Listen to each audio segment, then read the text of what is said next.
यामोरी एक अकेला रहने वाला लड़का था जिसे लोग चमन समझते थे क्योंकि वो अच्छे मौके होते हुए भी लड़कियों को मना कर देता था। असल में वजह ये थी कि यामोरी को पता ही नहीं था कि प्यार किस चिड़िया का नाम है। लेकिन उसकी जिंदगी पूरी तरह तब बदल जाती है जब एक पागल सी बेधड़क वैम्पायर लड़की उसे काट लेती है। वो लड़की उसे बताती है कि अगर उसे पूरा वैम्पायर बनना है तो उसे उसके थोड़ा और करीब आना पड़ेगा, यानी नजुना के साथ रिलेशन बनाना पड़ेगा। सब कुछ शुरू होता है उन रातों से जब यामोरी को नींद नहीं आती थी। नींद से परेशान होकर वो रात में चुपचाप बाहर घूमने निकल जाता था। एक रात वो एक वेंडिंग मशीन के पास रुकता है सिर्फ एक बियर लेने के लिए, लेकिन जैसे ही वो बियर उठाने वाला होता है तभी सामने आ जाती है अजीब सी बेखौफ लड़की नजुना। नजुना उसे छेड़ते हुए पूछती है कि इतनी कम उम्र में बियर क्यों चाहिए। नजुना को देखकर ही लगता है जैसे सारे रेड फ्लैग्स मिलकर एक इंसान बन गई हो। यामोरी घबरा जाता है और वहाँ से भागने की कोशिश करता है, लेकिन नजुना उसे पकड़ लेती है। नजुना समझ जाती है कि यामोरी को नींद की दिक्कत है। वो कहती है अगर चाहो तो मैं तुम्हें सुलाने में मदद कर सकती हूँ। यामोरी चौंक जाता है, मतलब हिचकिचाते हुए भी वो नजुना के साथ चल पड़ता है ये समझने के लिए कि वो आखिर मदद कैसे करेगी। चलते चलते नजुना समझाती है कि लोग रात में इसलिए जागते हैं क्योंकि उनका दिन अधूरा रह जाता है। अपनी बात साबित करने के लिए वो सड़क किनारे पड़े 3 शराबी लड़कों को दिखाती है जो चैन से सो रहे होते हैं। नजुना बताती है कि ये लोग इसलिए बेफिक्र होकर सो रहे हैं क्योंकि इन्होंने दिन भर मस्ती की है। उनमें से एक नींद में बड़बड़ा रहा होता है कि उसने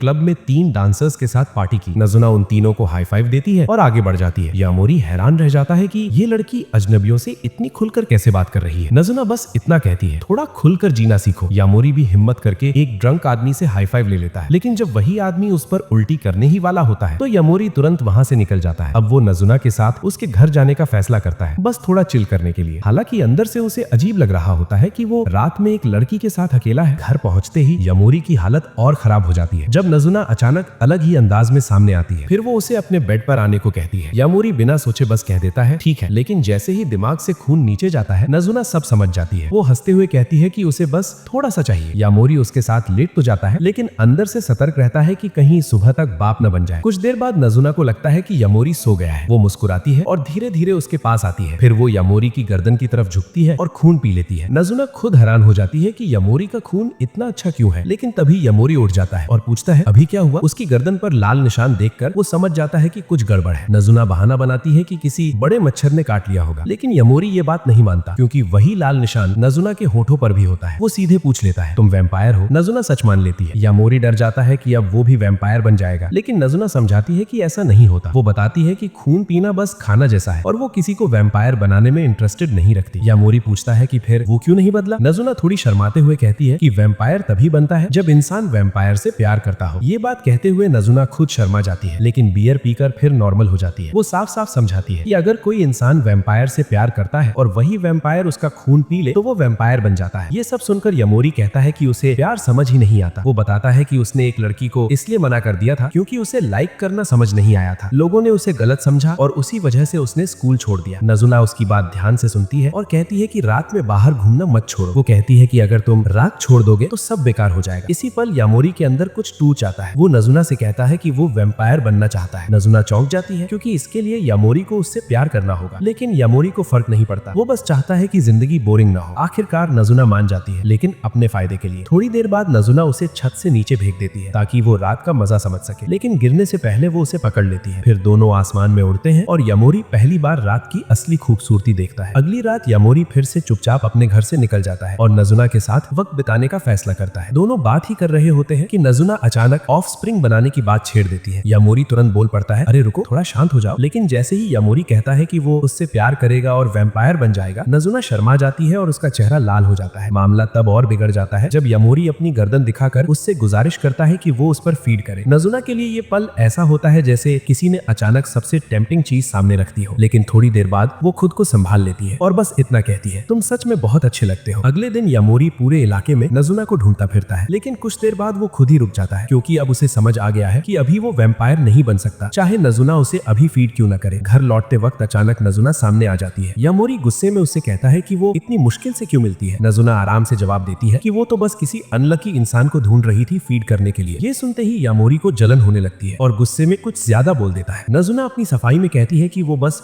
थर्स्टी थी और किसी और पर फीड करना उसके लिए कोई बड़ी बात नहीं है, लेकिन यामोरी ऐसा नहीं सोचता। उसके हिसाब से इसका मतलब है कि नजुना किसी के भी साथ हो सकती है, इसलिए उसे रोकने के लिए यामोरी उसका नंबर मांग लेता है। लेकिन पता चलता है कि नजुना के पास फोन ही नहीं है। इसके बजाय वो यामोरी को अपने अपार्टमेंट ले जाती है और वहाँ एक पुराना धूल भरा टेलीफोन दिखाती है जो उसने सैकड़ों साल पहले लिया था। नजुना कहती है कि उसे आजकल के फोन पसंद नहीं क्योंकि वो बहुत छोटे होते हैं और उसे वैसे भी फोन की जरूरत नहीं है। इसके बाद वो ऐसे बिस्तर पर कूद जाती है जैसे अब सोने का टाइम हो गया हो। जब यामोरी पूछता है क्यों, तो नजुना कहती है कि वो आज रात बहुत थक गई है क्योंकि वो कई लोगों के साथ रही है। ये सुनते ही यामोरी के दिल में कुछ अजीब सा लगता है। हालात और खराब तब हो जाते हैं जब नजुना उसे भी बिस्तर पर आने को कहती है। यामोरी अभी उससे प्यार नहीं करता, लेकिन वो ये सोच भी बर्दाश्त नहीं कर पाता कि नजुना किसी और के साथ हो, इसीलिए वो साफ साफ मना कर देता है कि वो उस पर फीड करे। नजुना सोने लगती है और उसे याद दिलाती है कि उसने एक वादा किया था। यामोरी उससे कहता है कि वो किसी और पर फीड कर ले। तभी नजुना को समझ आता है कि यामोरी असल में उस बात से जेलस है जो उसने पहले कही थी। नजुना उसके पास आती है और सच बता देती है। वो कहती है कि वो पूरी रात उसी को ढूंढ रही थी, लेकिन शर्म की वजह से उसने बाकी सब कहानी बना दी। वो माफी मांगती है और कहती है कि वो उसकी भरपाई करेगी, लेकिन फीड करते करते नजुना खुद ही सो जाती है और यामोरी बस छत की तरफ देखता रह जाता है। अगले दिन यामोरी तय करता है कि वो पूरे शहर में नजुना को ढूंढेगा ताकि उसके पास जल्दी सोने का कोई बहाना ना बचे। काफी देर तक ढूंढने के बाद वो थक कर रुकता है और तभी नजुना सामने आ जाती है। नजुना कहती है कि वो भी उसी को ढूंढ रही थी। इसके बाद यामोरी अपनी कलाई से पुरानी रिस्ट वॉच निकालता है। वो एक तरह का ट्रांसीवर होता है जिससे दूर दूर से बात की जा सकती है। नजुना ये देखकर बहुत खुश हो जाती है और उसे इस्तेमाल करने के लिए मचल जाती है, लेकिन यामोरी के चेहरे का भाव देखकर वो पूछती है कि उसने ये क्यों लिया। यामोरी बताता है कि उसने ये बचपन में लिया था ताकि दोस्तों के साथ खेल सके। नजुना ठंडे लहजे में कहती है, लेकिन तुम्हारे तो दोस्त ही नहीं है। ये सुनकर यामोरी चिढ़ जाता है। वो कहता है कि वो हमेशा से अकेला नहीं था, पहले वो स्कूल जाता था। कुछ साल पहले उसने ये घड़ियां खरीदी थी और सोचा था कि इनके साथ कैसे खेले, तो उसने एक घड़ी पोस्ट बॉक्स में छुपा दी और इंतजार करने लगा कि जो भी पाएगा वो उससे बात करेगा। लेकिन काफी समय बीत गया और कोई कॉल नहीं आया। जब वो वापस देखने गया तो घड़ी गायब थी। किसी ने उसे उठा लिया था, लेकिन उसने कॉल करने की बजाय अपनी घड़ी दराज में बंद कर दी और इंतजार करता रहा। आज ये कहानी सुनते हुए नजुना को ये सब काफी उदास कर देता है, लेकिन जब वो देखती है कि यामोरी अब भी वही पुरानी घड़ी पहने हुए है तो वो हंस पड़ती है। यामोरी जब कहता है कि चलो इसी घड़ी से खेलते हैं तो नजुना शांत हो जाती है। फिर दोनों अलग अलग जगह चले जाते हैं और दूर रहते हुए एक दूसरे से बात करना शुरू कर देते हैं। यामोरी को घड़ी के जरिए नजुना से बात करने में अजीब सा सुकून मिलता है। वो अंदर से खुश होता है कि उसने वो घड़ियां कभी खरीदी थी, लेकिन दूसरी तरफ नजुना शर्मा जाती है जब यामोरी अनजाने में उसे ऐसा महसूस करा देता है जैसे वो दोनों डेटिंग कर रहे हो। यामोरी चाहता है कि वो जल्दी से जल्दी नजुना से प्यार कर बैठे, जबकि नजुना बस आज रात उसे फीड करने के बारे में सोच रही है। आखिरकार दोनों फिर से मिलते हैं। नजुना एक बार फिर यामोरी को पूरे शहर में उड़ाती है। इस बार वो उसके स्कूल के पास रुकती है और वहीं उस पर फीड करती है। उस पल यामोरी को लगता है कि काश वो पूरी रात उसके साथ रह पाता। घर लौटते वक्त यामोरी अपनी पुरानी घड़ी को देखता है और सोचता है कि उसकी जोड़ी वाली घड़ी आखिर गई कहाँ। तभी अचानक एक बीप सुनाई देती है। वो पलटकर देखता है और सामने होती है स्कूल की लड़की अकीरा। इतनी सुबह देखकर अकीरा पूछती है कि वो यहाँ क्या कर रहा है। यामोरी के पास कोई जवाब नहीं होता। कुछ देर पहले नजुना ने उससे पूछा था कि उसके एक भी दोस्त क्यों नहीं है। ये सवाल यामोरी को हिला देता है क्योंकि उसे खुद नहीं पता था कि दोस्त होना आखिर होता क्या है। नजुना भी चुप हो जाती है। वो मजाक में कहती है कि उसके तो दोस्त ही नहीं है। यामोरी जवाब देता है कि बचपन में थे, लेकिन उसे अजीब लगता है कि सालों बात ना करने के बाद किसी को दोस्त कहा जाए। अब वो सोचता है कि अकीरा के पास उसकी घड़ी आखिर आई कैसे। वो हैरान रह जाता है जब अकीरा बताती है कि वही घड़ी उसने उसे दी थी। अकीरा याद दिलाती है कि वो दोनों हमेशा अलग अलग क्लास में थे और उसे अफसोस है कि जब यामोरी दोस्त बना रहा था वो उससे बात नहीं कर पाई। अकीरा बताती है कि वो सालों तक इंतजार करती रही कि यामोरी उसे घड़ी से कॉल करेगा, लेकिन जब कोई कॉल नहीं आया तो उसने वो घड़ी रख दी। आज उसने बीप सिर्फ इसलिए किया क्योंकि यामोरी स्कूल नहीं आ रहा था और वो उसकी फिक्र कर रही थी। ये सब सुनकर भी यामोरी कंफ्यूज रहता है। उसे याद ही नहीं कि उसने कभी घड़ी दी हो, लेकिन जब अकीरा बताती है कि उसे वो मेल बॉक्स से मिली थी तो यामोरी को सब समझ आ जाता है। अकीरा खुश होकर कहती है कि वो ठीक है और उसे याद दिलाती है कि वो दोनों दोस्त हैं। वो उसे घड़ी के लिए थैंक यू भी कहती है। यामोरी अंदर ही अंदर सोचता है कि शायद अकीरा ने गलत समझ लिया। बचपन में वो ज्यादा फ्रेंडली नहीं था। जब बाकी बच्चे खेलते थे वो अकेला बैठकर चींटियां देखता था या कुछ अजीब सा करता था, लेकिन फिर भी अकीरा को उसमें दिलचस्पी थी। वो उसके साथ बैठती थी और चींटियां देखती थी क्योंकि यामोरी खेलना नहीं चाहता था। आज ये सब याद करके यामोरी को बुरा लगता है। वो मान लेता है कि बहुत समय हो गया अकीरा से बात किए हुए। फिर वो पूछता है कि इतनी सुबह वो स्कूल यूनिफॉर्म में क्यों है। अकीरा बताती है कि वो अर्ली बर्ड है और स्कूल से पहले टहलने निकलती है। वो फिर पूछती है कि यामोरी क्या कर रहा है। यामोरी कहता है कि वो बस घर जा रहा है। जाने से पहले अकीरा कहती है कि कल भी इसी टाइम मिलते हैं। यामोरी मान जाता है। बाद में यामोरी एक नींद में डूबी नजुना को कॉल करता है और अकीरा के बारे में बताता है, लेकिन नजुना बस गुड नाइट कहती है और फिर से सो जाती है। कुछ दिन बाद यामोरी भोर के वक्त उठकर बाहर निकलने लगता है। नजुना उसे छेड़ते हुए कहती है कि आजकल वो जल्दी जल्दी निकलने लगा है। वो मजाक में कहती है कि वो जो चाहे करे क्योंकि उनके बीच बस बस एक कैजुअल रिश्ता है। लेकिन यामोरी का रिएक्शन देखकर नजुना समझ जाती है कि वो किसी और से मिलने जा रहा है। यामोरी घबरा जाता है और सफाई देने की कोशिश करता है, लेकिन बात बिगड़ जाती है। वो शब्दों में उलझकर वहीं से भाग जाता है अकीरा से मिलने। इस बार जब वो अकीरा के साथ आराम से बैठा होता है तो उसे एहसास होता है कि कोई उसे देख रहा है। वो घबरा कर देखता है और शैडोज में नजुना खड़ी होती है। यामोरी डर के मारे चिल्ला देता है, लेकिन नजुना बस हंसती है और उसे चिढ़ाती है कि वो उसके पीछे अकीरा के साथ मस्ती कर रहा है। वो शांत रहती है और अकीरा से भी कहती है कि उसे चिंता करने की कोई जरूरत नहीं है। दूसरी तरफ नजुना को अकीरा बिल्कुल पसंद नहीं आती। उसे लगता है कि नजुना ही यामोरी के स्कूल छोड़ने की वजह है, क्योंकि अकीरा को लगता है कि यामोरी उसे पसंद करता है। ये सुनकर नजुना मजबूर हो जाती है सच बताने के लिए। वो साफ कह देती है कि उसका और यामोरी का रिश्ता सिर्फ शारीरिक है, उससे ज्यादा कुछ नहीं। अपनी बात साबित करने के लिए नजुना वहीं यामोरी पर फीड करती है। अकीरा ये सब देखकर दंग रह जाती है और तभी उसे समझ आता है कि नजुना असल में वैम्पायर है। बात साफ करने के लिए तीनों एक रेस्टोरेंट में बैठते हैं। नजुना बियर लेती है जबकि यामोरी और अकीरा कॉफी पीते हैं। अकीरा बिना घुमाए सीधे मुद्दे पर आती है। वो यामोरी से पूछती है कि आखिर उसका और नजुना का चक्कर क्या है। सबसे पहले वो पूछती है कि यामोरी स्कूल क्यों नहीं आता। तभी नजुना बोल पड़ती है कि स्कूल लूजर्स के लिए होता है। ये सुनते ही अकीरा भड़क जाती है और उसे चुप रहने को कह देती है। अब यामोरी हिम्मत जुटाकर सच बताने का फैसला करता है। वो कहता है कि स्कूल उसे कभी अच्छा नहीं लगा। अकीरा मान लेती है कि स्कूल मजेदार नहीं होता, लेकिन कहती है कि ये छोड़ने की वजह नहीं हो सकती। वो यामोरी से विनती करती है कि वो उसके साथ स्कूल आए, क्योंकि जब यामोरी आसपास होता है तो उसे स्कूल अच्छा लगता है। ये सुनकर यामोरी के पास कुछ कहने को नहीं बचता। इस बीच नजुना को अकीरा में अजीब सी दिलचस्पी होने लगती है। वो खुद को इंट्रोड्यूस करती है और अकीरा से पूछती है कि क्या वो सच में यामोरी की दोस्त है। जब अकीरा हाँ कहती है तो नजुना सवाल करती है कि इतने सालों में उसने यामोरी की खबर क्यों नहीं ली। इतना कहकर नजुना वहाँ से चली जाती है। नजुना के जाने के बाद यामोरी को लगता है कि शायद वो गुस्सा हो गई है। वो उसके पीछे दौड़ता है ये जानने के लिए कि आखिर बात क्या है। जब वो उसे ढूंढ लेता है, नजुना कहती है कि वो नाराज नहीं है, लेकिन जब यामोरी जोर देता है तो नजुना भड़क जाती है और उसे लूजर कह देती है। इतना कहकर वो उड़ जाती है और यामोरी उसकी लोकेशन तक खो देता है। कई घंटों तक ढूंढने के बाद यामोरी सोचने लगता है कि नजुना इतनी नाराज क्यों हुई। तभी उसका पैर फिसलता है और वो जमीन पर गिर जाता है। संभलते हुए वो घड़ी से नजुना से संपर्क करता है और माफी मांगता है। वो मान लेता है कि उसे समझ नहीं आ रहा कि वो क्यों नाराज है, शायद इसलिए क्योंकि वो अकीरा से छुपकर मिल रहा था। जब नजुना कहती है कि दोस्त होना गलत नहीं है तो यामोरी उससे गुजारिश करता है कि कम से कम ये तो बता दे कि वो नाराज क्यों है, ताकि सब ठीक हो सके। ये सुनते ही नजुना वहीं आ जाती है। वो बताती है कि वो सिर्फ इसलिए नाराज थी क्योंकि जब अकीरा ने उसे स्कूल आने को कहा तो यामोरी ने कुछ नहीं कहा। यामोरी साफ कह देता है कि वो स्कूल वापस नहीं जाएगा। वो बस इसलिए रुका था क्योंकि उसे नहीं पता था कि अकीरा को कैसे बताए कि वो वैम्पायर बनना चाहता है। ये सुनकर नजुना को राहत मिलती है, लेकिन जब वो यामोरी के होठों पर लाल निशान देखती है तो वो उसे चूम लेती है। फिर मुस्कुराकर कहती है कि दोस्त ऐसे ही करते हैं और उड़ जाती है। उसी सुबह अकीरा क्लास में अकेली बैठी होती है और एक बोरिंग लेक्चर सुन रही होती है कि इंसान के शरीर को कितनी नींद चाहिए। स्कूल के बाद वो घर जाकर नहाती है, फिर थक कर बिस्तर पर गिर जाती है और सो जाती है। यही उसका दिन खत्म हो जाता है। वहीं दूसरी तरफ यामोरी का दिन रात से शुरू होता है। वो फिर से चुपचाप घर से निकलता है नजुना से मिलने। इस बार वो उसे आसानी से ढूंढ लेता है और उसे अजीब लगता है कि वो खुले में बैठी है, लेकिन यामोरी अभी उससे मिलने के लिए तैयार नहीं होता तो वो टहलने निकल जाता है। चलते चलते उसके दिमाग में बस एक ही चीज घूमती रहती है, नजुना के साथ हुआ किस।